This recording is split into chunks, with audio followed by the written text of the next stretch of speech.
هدانا للإسلام وأيدنا بموافق الإيمان. والحمد لله الذي جعل دين الإسلام دين رحمة للعالم. والحمد لله الذي جعلنا أمة سيد الأنام نبينا وحبيبنا وشافعنا محمد عليه الصلاة والسلام. أشهد أن لا إله إلا الله وحده لا شريك له إلها عادلا جبارا ومليكا قادرا قهارا للذنوب غفارا وللعيوب ستارا. وأشهد أن سيدنا ومولانا محمد صلى الله عليه وسلم عبده ورسوله وصفيه من خلقه وحبيبه. اللهم صل وسلم وبارك على الحبيب المصطفى والشفيع المرتجى الرحمة العظمى النعمة التامة سيدنا محمد صلى الله عليه وسلم. نسأل الله بسرها أن يسدد أقوالنا ويصلح لنا أعمالنا ويغفر لنا ذنوبنا وننال بفضله قبوله ورضوانه إنه سميع قريب مجيب دعاء. أيها المسلمون، أوصي نفسي وإياكم بتقوى الله فقد فاز المتقون. وقال الله تعالى في كتابه الكريم: أعوذ بالله من الشيطان الرجيم، بسم الله الرحمن الرحيم، يا أيها الذين آمنوا اتقوا الله حق تقاته ولا تموتن إلا وأنتم مسلمون.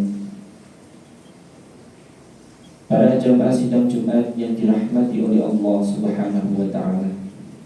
Alhamdulillah, hingga bulan Rajab yang mulia ini Allah masih memberikan kita nikmat kehidupan, nikmat kesehatan, nikmat hidayah. Lewat nikmat tersebutlah Allah kemudian membimbing akal, hati, dan jasad kita untuk melaksanakan kebaikan-kebaikan yang ada. Dan ini adalah salah satu tanda dari kasih sayang Allah Subhanahu wa taala kepada kita semua. Oleh karena itu para jamaah sekalian, marilah kita selalu senantiasa mensyukuri nikmat-nikmat tersebut dengan selalu konsisten, istiqomah dalam melaksanakan kebaikan-kebaikan dalam kehidupan sehari-hari. Karena itu adalah salah satu cara bersyukur yang sederhana, yaitu dengan menggunakan nikmat yang Allah berikan untuk melaksanakan kebaikan-kebaikan yang ada. Para jamaah sidang Jumat yang dirahmati oleh Allah Subhanahu wa taala, seiring berjalannya waktu, tahun demi tahun, hari demi hari, ada salah satu hal yang menjadi kesusahan masyarakat umum, wabil khusus umat Islam pada hari ini, yaitu diantaranya adalah susahnya mencari pekerjaan yang halal untuk mencukupi kehidupan sehari-hari. Sehingga ada sebagian besar dari kita yang harus berjuang mencari nafkah dari gelap sampai gelap itu datang kembali. Ada yang harus berjuang di tengah teriknya matahari. Ada yang berjuang di tengah derasnya guyuran hujan. Bahkan ada yang sampai tangannya kasar, kakinya bengkak, sakit-sakitan, menahan rasa lelah, rasa ngantuk, rasa kesedihan, kegundahan ketika sedang bekerja. Maka dari itu para jamaah sekalian yang dirahmati oleh Allah Subhanahu wa taala, agama Islam datang dengan membawa kabar gembira kepada para pejuang nafkah, di mana dalam suatu hadis diriwayatkan, di mana ketika itu Nabi Muhammad SAW setelah peperangan Tabuk atau Ghazwat Tabuk, beliau kemudian disambut oleh salah satu sahabat yang bernama Sa'ad bin Mu'ad al-Ansori. Ketika disambut, Nabi pun langsung menyalami sahabat tersebut. Ketika disalami, beliau merasakan tangan yang begitu kasar dari sahabat Sa'ad bin Mu'adz al-Ansari. Maka Nabi Muhammad SAW pun langsung mengajukan pertanyaan, "Wahai sahabatku, apa gerangan yang membuat tanganmu begitu terasa sangat kasar sekali?" Maka sahabat Sa'ad bin Mu'adz al-Ansari pun menjawab, "Ya Rasulullah, sesungguhnya tangan ini aku gunakan untuk memukul batu dengan menggunakan palu dan tali, yang dimana itu semua aku lakukan untuk mencukupi, untuk menafkahi keluarga." Maka seketika itu pula Rasulullah langsung mencium tangan dari Sa'ad bin Mu'adz al-Ansari, dan beliau berkata, "Hadhihi yadun la tamassuhun nar." Ini adalah tangan yang tidak akan disentuh oleh api neraka.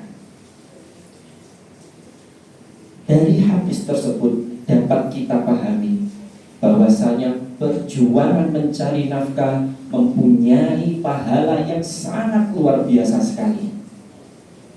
Perjuangan mencari nafkah merupakan ibadah yang sangat luar biasa. Bahkan sampai dikatakan, sampai diriwayatkan dalam kitab Ihya Ulumuddin karya Imam Al-Ghazali.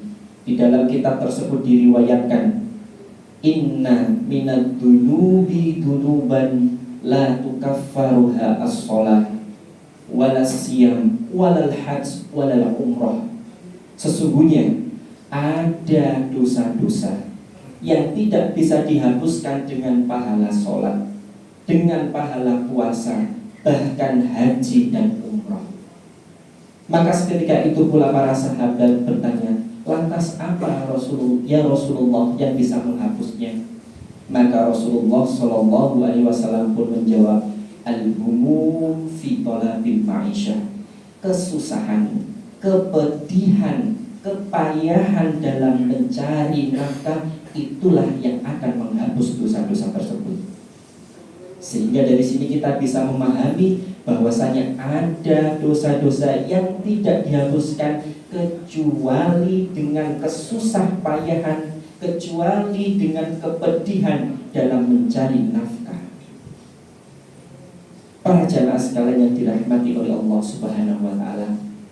Namun bukan berarti kemudian lantas kita menjadikan sepanjang hidup ini hanya sebatas untuk bekerja saja, hanya sebatas mencari dunia saja, sehingga kemudian kita melalaikan perintah-perintah Allah Subhanahu wa taala seperti sholat, puasa, zakat dan lain sebagainya. Karena itu semua hanya sebatas perantara, sedangkan tujuan utama kita adalah menggapai ridha Allah Subhanahu wa ta'ala. Jangan sampai kita bekerja tidak mengenal lelah, tapi ketika masalah sholat hanya dilakukan kalau ingat saja. Na'udzubillah. Karena sejatinya bekerja hanya sebatas sunnatullah yang harus kita lalui, hanya sebatas perantara di mana kita gunakan bekerja itu untuk menggapai ridha Allah Subhanahu wa ta'ala. Jangan sampai kita beranggapan bahwasanya rizki itu datangnya hanya dari pekerjaan. Rizki itu yang menciptakan adalah pekerjaan kita. Padahal sejatinya rizki yang kita dapat itu telah ditentukan, telah ditakar oleh Allah Subhanahu wa ta'ala. Oleh karena itu mungkin sering, bahkan kebanyakan dari kita dalam kehidupan sehari-hari mungkin mendapatkan rizki yang jauh lebih sedikit daripada usaha yang dia lakukan. Dia sudah totalitas dalam bekerja, berangkat pagi, pulang malam, totalitas. Tapi ternyata rizki yang dia dapatkan tidak sebanding dengan usaha yang telah dia lakukan. Karena memang sejatinya yang menjamin rezeki kita itu bukan pekerjaan kita, tetapi Allah Subhanahu wa ta'ala. Bahkan terkadang sering juga kita mendapatkan rezeki yang jauh lebih banyak daripada usaha yang kita lakukan. Kita usahanya sedikit, tapi ternyata rezeki yang kita dapat jauh di luar dugaan kita, jauh lebih banyak. Karena memang pada dasarnya rizki yang mengatur adalah Allah Subhanahu wa ta'ala. Sedangkan pekerjaan yang kita lakukan hanya sebatas sebab, hanya sebatas perantara, hanya sebatas sunatullah untuk mendapatkan hasil yang kita inginkan. Para jamaah sekalian yang dirahmati oleh Allah Subhanahu wa ta'ala, melakukan ikhtiar, melakukan usaha untuk mendapatkan hasil itu bisa bernilai ibadah. Contoh sederhana, orang ingin pintar, maka dia belajar, maka belajar itu bisa bernilai ibadah. Orang ingin sembuh, maka dia berobat, maka berobat sebagai ikhtiar tersebut bisa bernilai dan mendapatkan pahala dari Allah Subhanahu wa ta'ala. Orang ingin mensejahterakan keluarganya, ingin menjadi orang yang kaya, maka dia bekerja, maka bekerja itu bisa bernilai, maka bekerja itu bisa mendapatkan pahala. Tetapi perlu kita sadari, kalau kita menggantungkan hasil kepada usaha, maka itu bisa menjadi maksiat. Kalau kita menggantungkan hasil kepada usaha, maka itu bisa menjadi maksiat. Pintar itu hanya bisa tercipta karena belajar. Sembuh itu hanya bisa tercipta karena berobat. Kaya itu hanya bisa tercipta, atau sejahtera hanya bisa tercipta karena bekerja. Maka kita telah menggantungkan hasil terhadap ikhtiar, maka itu bisa menjadi suatu maksiat. Karena sejatinya hasil itu merupakan sesuatu yang sudah menjadi takdir Allah Subhanahu wa ta'ala. Oleh karena itu, kita harus menyisahkan sedikit ruang dalam setiap usaha dan ikhtiar kita untuk bertawakal kepada Allah Subhanahu wa ta'ala. Bahwasanya ada perkara-perkara yang memang di luar kemampuan kita. Ketika orang sudah bertawakal dan dia berhasil, dia tidak akan sombong. Karena dia menyadari bahwasanya hasil yang ia dapatkan itu bukan sepenuhnya atas usahanya, tetapi ada kehendak Allah Subhanahu wa ta'ala di dalamnya. Begitu juga ketika kita gagal, kita tidak akan berlarut-larut dalam kesedihan, karena kita sadar bahwasanya hasil kegagalan ini merupakan bentuk pemberian dari Allah Subhanahu wa ta'ala. Tidak ada sikap yang lebih baik ketika menerima pemberian dari Tuhan kecuali menerimanya dengan penuh kebaikan. Para jamaah sekalian dirahmati oleh Allah Subhanahu wa ta'ala, usia manusia hanya 60 tahun rata-rata. Kalaupun lebih, maka itu adalah bonus. Jikalau kita hanya mengandalkan ibadah yang wajib saja, tentunya itu semua tidak cukup. Maka dari itu, mari kita jadikan seluruh aktivitas kita, terutama bekerja kita, menjadi bagian dari ibadah. Kita niatkan bekerja ini, mencari dunia ini untuk menjaga kesehatan. Menjaga kesehatan untuk giat beribadah. Giat beribadah supaya mendapatkan ridha Allah Subhanahu wa ta'ala. Sehingga segala sesuatu yang kita rasakan saat bekerja, sedih, gelisah, capek, lelah dan lain sebagainya, itu semua bernilai pahala. Semoga dengan khutbah singkat ini Allah menjadikan kita pribadi-pribadi yang lebih baik lagi. Barakallahu li wa lakum fil Qur'anil azim wa nafa'ani wa iyyakum minal ayati wa dzikril hakim wa taqabbalallahu minna wa minkum tilawatahu innahu huwas samiul alim.